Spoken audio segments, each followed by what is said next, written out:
Fala galerinha, vamos dar continuidade então aí no nosso assunto sobre enzimas e nesse momento a gente vai falar um pouquinho mais sobre uma das estratégias que são utilizadas aí, então para avaliar reações enzimáticas, mais especificamente a cinética enzimática, que é um dos parâmetros mais utilizados aí pelos bioquímicos para trabalhar com enzimas.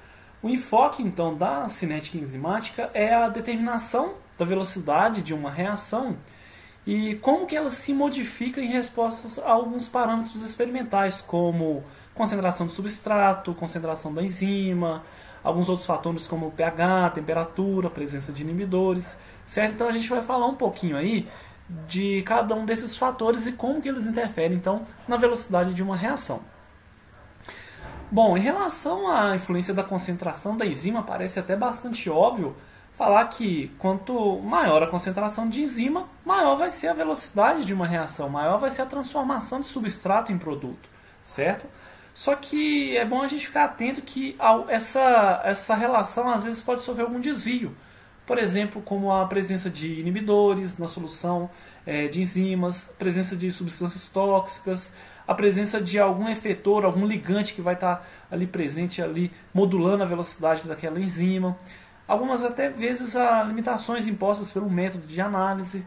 Então, para determinar a influência da concentração da enzima na reação por ela catalisada, é recomendável que a gente utilize sempre então enzimas com alto grau de pureza, substratos muito puros e métodos de análise bastante confiáveis, ok?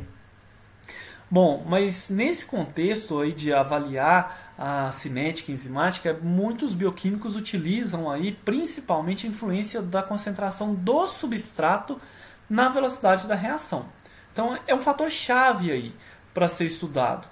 E nessa figura aqui a gente pode perceber o seguinte: o que é velocidade? Primeiro, vamos tentar entender o que é velocidade de uma reação. Como é que a gente mede a velocidade de uma reação enzimática? A gente pode aqui pegar um gráfico onde no eixo X eu tenho aqui o tempo e no eixo Y eu tenho a concentração de produto formado em uma reação. Essas três linhas aqui são três reações hipotéticas onde eu tenho aqui concentrações aumentando gradualmente em relação ao substrato. Olha, eu tenho 0,2 micromol, 0,5 e 1 de um determinado substrato qualquer. Então aqui, olha, a gente pode perceber que a concentração de produto formado ela aumenta em função do tempo. E o que a gente pode perceber nessas três situações aqui? Que quanto maior a concentração do substrato, maior vai ser a velocidade de formação de produto. Se a gente for pensar aqui que, olha, a velocidade inicial aqui ela é linear para as três reações, e nessa primeira aqui a gente tem uma variação maior da concentração de produto em função do tempo. Em relação às outras aqui, que olha, eu tenho aqui uma quantidade menor formada de produto, na primeira aqui menor ainda, no mesmo tempo, certo? Então a velocidade de uma reação, a gente pode determiná-la aí pela diferença de concentração formada no intervalo de tempo, ok? A gente pode observar aqui então que à medida que a reação vai acontecendo, o que a velocidade ela vai diminuindo, beleza? Então olha aqui, nos três processos a velocidade ela vai diminuindo com o tempo até chegar a um certo ponto que a gente não forma mais produto. Ou seja, a velocidade aqui final ela vai ser zero. A gente não tem mais formação de produto. Então estudos para avaliar a variação de velocidade aí em função da concentração do substrato é um pouquinho complicada, certo? Então existem aí abordagens mais simplificadas na cinética, onde é mais interessante a gente estudar a velocidade inicial de uma reação em função da concentração do substrato, certo? Porque esses parâmetros aqui eles são mais complicados de avaliar, as velocidades finais aqui, ok? Então vamos se ater então à velocidade inicial, que ela se comporta aqui então de maneira mais linear, ok?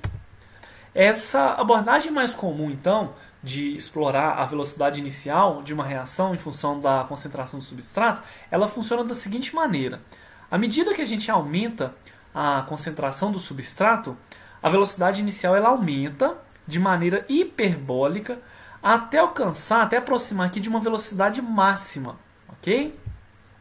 Deu para perceber nesse gráfico aqui que, olha, aqui, diferente desse outro aqui, que a gente tem concentração de produto em função do tempo, a gente tem aqui, olha, velocidade inicial em função da concentração de substrato. Ok?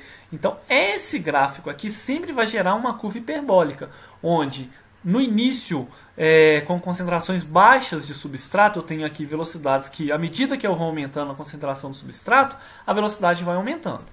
Beleza?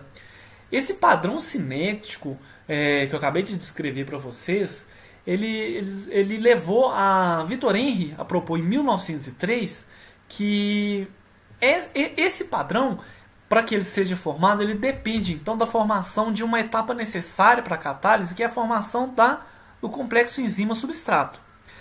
Esse padrão formado aqui, essa ideia, então, ela foi proposta e ampliada então também por Michaelis, Leonor Michaelis e Maud Menten.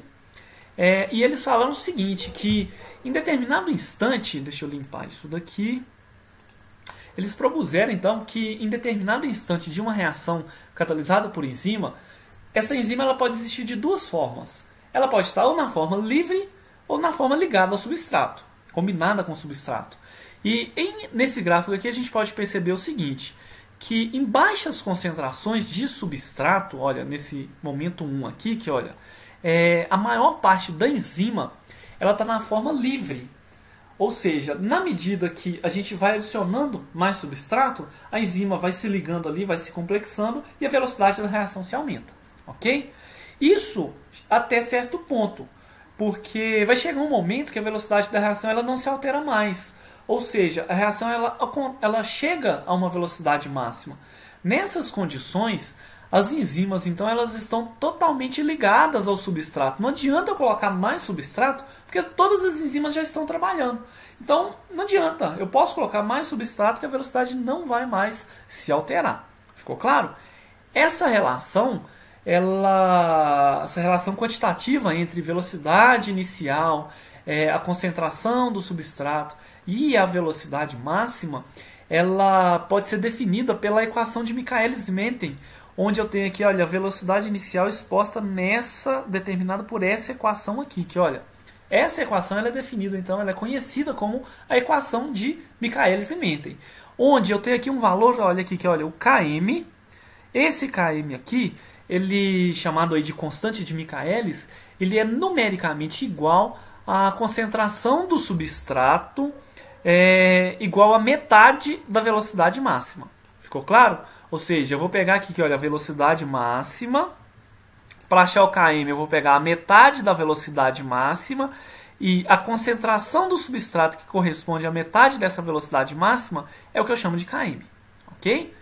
Beleza, pessoal. Ricardo, e essa equação aqui vai cair na prova? Eu preciso decorar? Não, não precisa decorar. Eu quero simplesmente que vocês olhem aqui para essa equação e identifiquem no gráfico cada um desses parâmetros. Ou seja, a velocidade inicial aqui está no eixo Y, a concentração de substrato é meu eixo X, a velocidade máxima ela pode ser observada aqui e o Km corresponde ao valor da concentração de substrato igual a metade da velocidade máxima. Ficou claro?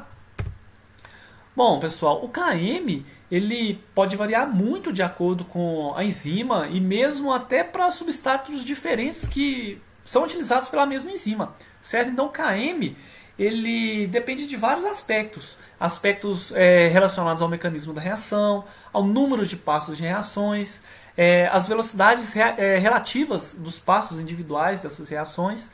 Nessa tabelinha aqui, que olha, a gente tem aqui o valor de Km para algumas enzimas e quando a gente tem aqui, por exemplo, a exoquinase, que tem aqui alguns substratos diferentes, cada Km aqui é para um substrato específico, ok? Muitas das vezes, esse Km ele pode ser utilizado como um indicador da afinidade da enzima pelo substrato, certo? Ou seja, quanto menor o valor de Km, maior vai ser a afinidade da enzima pelo substrato. Essa relação ela só é verdadeira quando a enzima ela obedece essa cinética michaeliana aqui. Ficou claro? Beleza.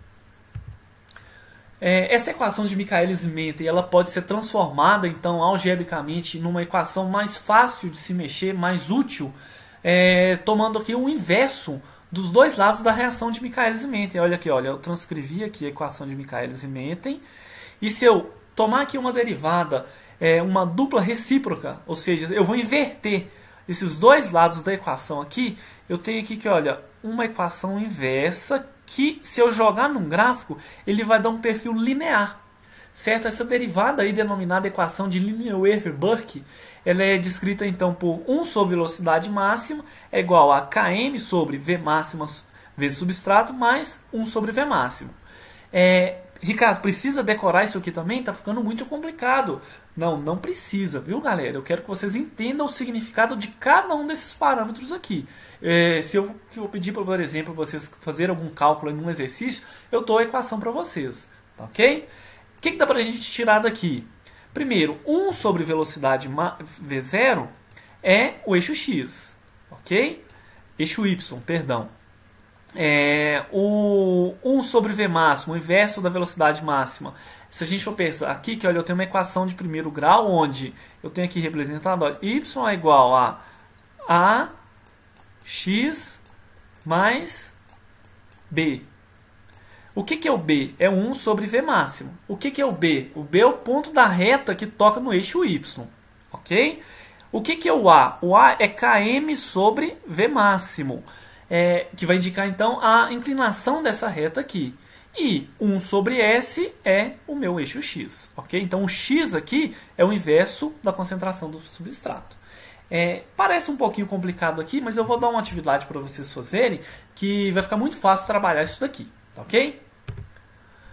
Bom, isso que a gente viu até agora, esses gráficos de duplo recíproco, eles podem ser muito importantes então para permitir que a gente possa determinar de maneira mais acurada a velocidade máxima de uma reação. É mais fácil a gente determinar a velocidade máxima aqui, que olha, numa reta, do que se eu for pegar ela para determinar essa velocidade máxima numa curva hiperbólica. É bem mais fácil trabalhar com reta, então. Além disso, esse gráfico reto aqui, que olha, ele pode ser útil na determinação de certos mecanismos de reação e na análise de inibidores.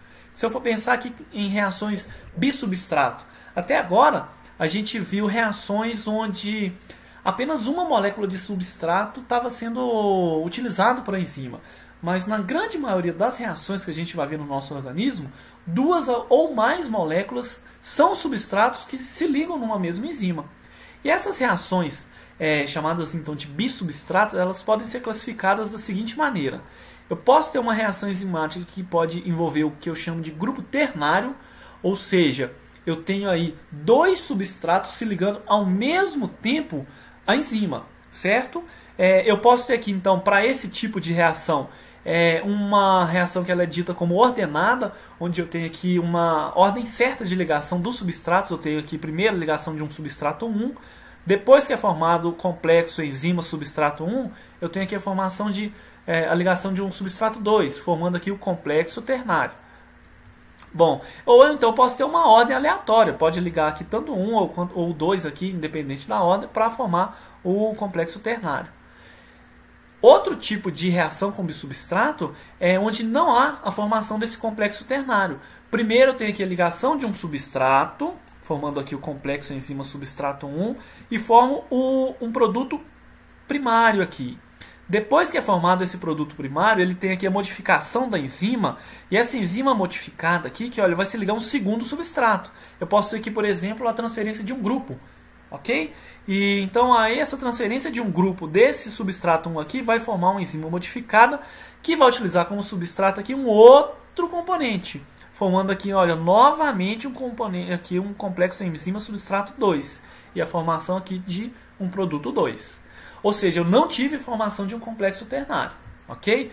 E para a gente diferenciar, existe um método bioquímico aqui, então, que é possível utilizar os gráficos de duplo recíproco para diferenciar esses dois tipos de reações, o que tem o grupo ternário ou o que não tem o grupo ternário.